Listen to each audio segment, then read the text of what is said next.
Alright, hey guys. So, the other day, since we took a look at G1 Warpath, figured we would look at another tank. So here is G1 Blitzwing, but however, the since however the this one actually is original.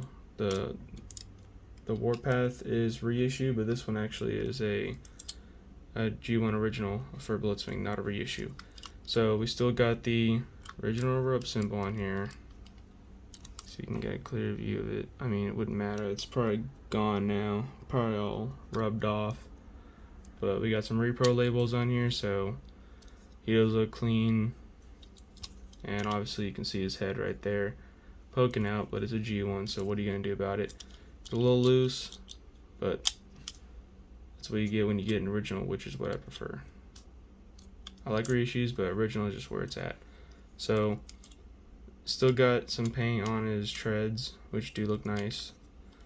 Again, more repro labels. Those are supposed to be like the jets. He's just clean top, bottom, tank, everything. So let's turn him into, well, actually first for comparison in tank mode, bring him in with the reissue Warpath. So you can see, even though they're both tanks, Warpath is smaller, which is alright, I guess. I don't really care, but wonder why they chose to put him as a mini-con. Because I could see Bumblebee as a mini-con, but since you have two tanks, why not make Warpath the same size as Blitzwing? But maybe it's just because Blitzwing's a triple changer and Warpath is not. But there you go, you got that comparison. And also bring in another G1. This is Huffer, which this guy is original, not reissue. He's loose as well, but there you go, he's small. And yeah, let's turn him into a jet. So the first thing you want to do is, I like to, just to make it more of a cleaner look, I like to take off the turret. This can be a little trouble, but there you go. It just has this little like notch thing that slides into this, and then when you turn it, it locks it in like that.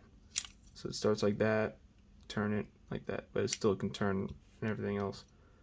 But you can push that in, put it off to the side, and so now you just got this. And usually I sometimes see the actual gun turret just be missing from the actual figure, so glad I got that with this guy.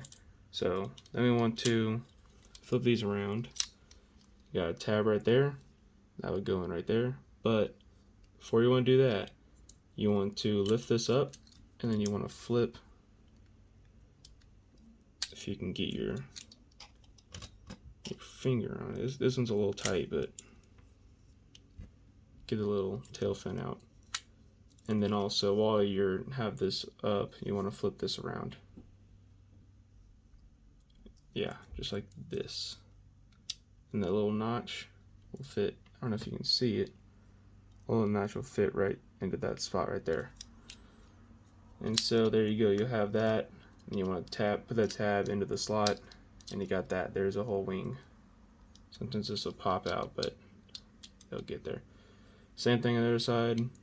This one is not loose, which is nice because the little tab right here is still good. It's not scratched off, so you can lift that up and bring it out. Same thing, we will flip this up. This one is a little looser, so it is easier to get out. Flip the tail fin out, and flip that fin out, that's the rudder. I think it's also the, if I am not mistaken, I think it's the horizontal stabilizer.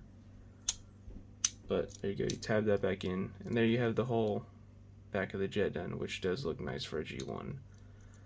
And then you just come to the front, flip that out, and then flip the landing gear down. This is a little loose, but still cool, still looks nice. And look at that, there you go. You have the G1 Blitzwing in jet mode, which I think does look really nice. Can't remember what jet he is, but I think it is based off a real one. It's not fictional. It is. based on a real jet. But there you go, you have that.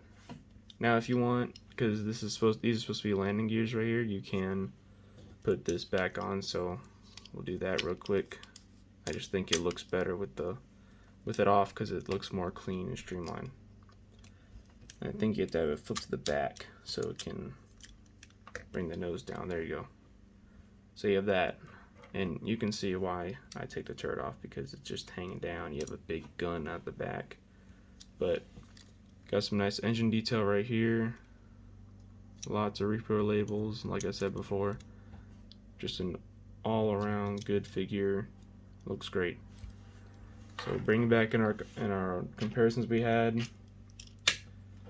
he didn't really change size much, but still his heifer big compared to him. And then we'll bring in G1 Warpath, the reissue, and so we have that comparison.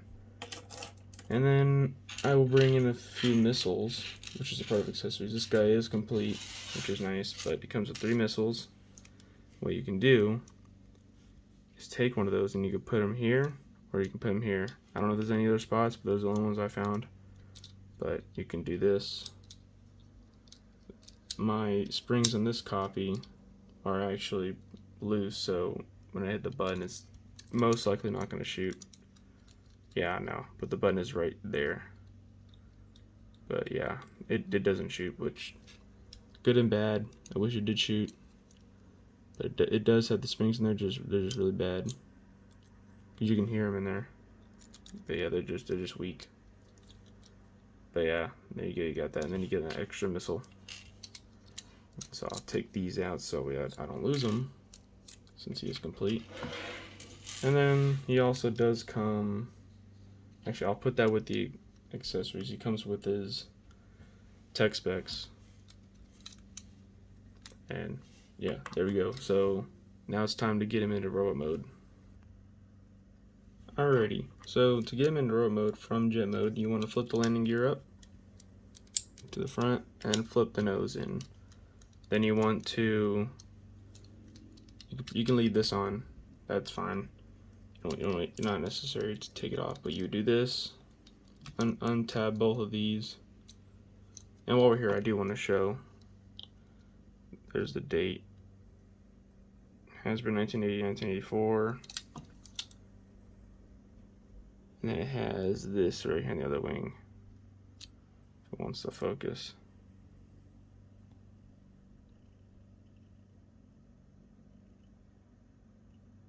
There you go, Takara, Japan, 1980, 1984. So that's one way you can check if he's original. Of course, there's going to be companies that will put out a KO and not care about the dates, because I've seen that before. But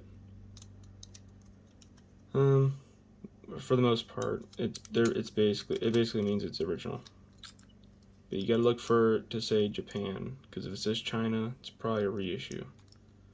But flip the tail, the rudders in and stuff. Flip the tail fins in. So do that on this side too. Bring this in, bring this down and under. That's already flipped in. Keep these tabbed in though, because that's for the row mode. And then you want to go up here, slide this up, turn it around, and leave it like that. Then you want to bring this up. And I guess it actually is better to take this off before you do it, because it was getting caught. But you want to flip these up, take the legs, slide them out. It's a little tight. There we go. And you can flip these back out. And then you have to put this back on, because good now. You can do that. And you can slide this out just a little bit so you can grab his arms out. There you go. And then we can flip his fingers out, or his hands. They're a little loose, so they like to pop in and out, but they'll stay out with gravity. And think that's it. He doesn't like to stand much because he really doesn't have feet, and these are loose, so he's just gonna fall over. But if I can get it, I can get him to stand pretty good. So there you go. You have him in row mode. So why not give him some accessories? But first, look at that face sculpt. It does look really good for a G1. Hands or whatever they are, just blocks with some lines. Feet look clean. Obviously, there's nothing there, but you have these little holes right here. That's where you'd peg in either his gun or a sword. So we'll do that. Give him some weapons and ammunition for combat. So we'll do that. He's got his gun in, and then why not give him his sword? Make him look cool. So do that. There you go. So now he can fight the Autobots with his gun and sword. And then he also has missiles you can use, but they're facing down, so you don't want to let them shoot the ground. But that does look cool. So now for some robot comparisons. So I did raise the camera up because some of these figures do get tall. But we have the Legacy Blitzwing, which is probably the most accurate Blitzwing for Chug. But there you go. You have that. He is obviously. Can you see the resemblance? Yep. Yeah, you can. So we have that. And then we also will, since they don't take much time at all, bring in Huffer and Warpath in. Obviously still small. I will take a look at this guy later. Probably post it up on a shorts review or something. But there you go, you have that. And then we'll bring out G1 Warpath again. Because why not? They're practically enemies because they're both tanks. There you go. Little G1 Warpath. Half his height too. And then because we've done it in almost every other video I've done, bringing a masterpiece for all of those masterpiece collectors out there. Got Masterpiece Wheeljack. See how they stack up. He's a little bit taller than Blitzwing, but yeah. Wanted to take a look at his original tech specs. This is off the box. I didn't get a box that came with them, but I plan on trying to find one. But they did come out with the actual cutout tech specs. You can see his bio right there. Obviously, he's a Decepticon. And then I do have a warped decoder. I don't know if it's original or not, but obviously you can see it. It's not that hard. You don't even need it. You can see the blue lines, but cool little gimmick.